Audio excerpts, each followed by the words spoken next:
afternoon, I'm Raylene Ramsey. This is your afternoon news fix for Friday, the 26th of July. The Prime Minister is calling for information on an alleged pedophile ring of former central government politicians in the 1980s. A landmark final report from a Royal Commission investigating abuse in state and faith-based care institutions references deeply suspicious evidence of historic offending against children by groups of people in public positions of influence. Chris Luxon says the inquiry's been unable to make a finding because of a lack of substantiated evidence. But again, I just encourage anyone and everyone where you've seen or experienced abuse, we want people to come forward to police. Police Commissioner Andrew Coster will be gone by April, not seeking a second term in the role. His relationship with the latest police minister has been tense at times, but their relationship appeared to smooth out in recent months. Mark Mitchell says he's spoken to Coster about the decision, but is not sharing details. Meanwhile, the Police Commissioner says there are green shoots for crime rates. An extra 21 police have been deployed in Auckland CBD as part of a staged rollout, which will add 63 more staff to beat teams across the city. Commissioner Andrew Coster says while he doesn't have the exact statistics, there is a downwards trend in crime. But this is a long-term thing. We need to see a sustained reduction, and people are seeing a much greater presence of police.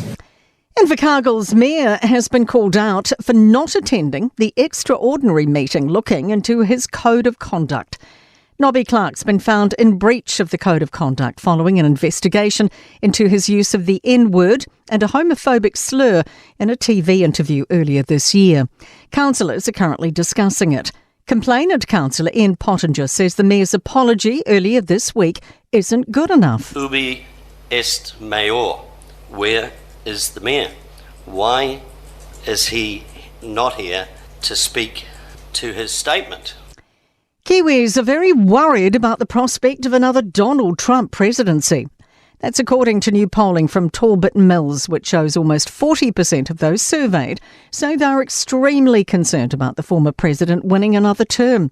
Political editor Jason Walls has the exclusive numbers. The numbers paint a picture already known to most. Donald Trump is a polarising figure. In addition to the 40% of extremely concerned people, a further 14% say they are very concerned. Some 9% of people say they're just slightly concerned about another Trump White House, with 21% saying they're not concerned at all.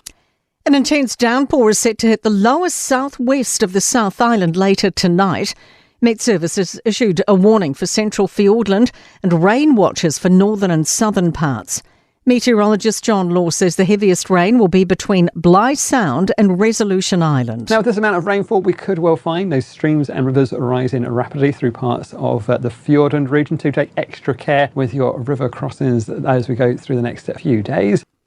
To sport, and former coach and New Zealand Sevens legend Sir Gordon Titchens feels the country's men's side struck the wrong team at the wrong time at the Paris Olympics. Their hopes of any medal were dashed after a quarter-final defeat to South Africa. Canadian network TSN is reporting staff for the country's men's and women's football teams have been engaged in efforts to film opposition trainings since well before the Paris Olympics. New Phoenix football recruit and two-time A-League men's champion Paolo Retre is hoping to have a positive influence next season. I'm Raylene Ramsey. That is your latest news fix. And we'll be back with the next update tomorrow morning from the Newstalk ZB newsroom.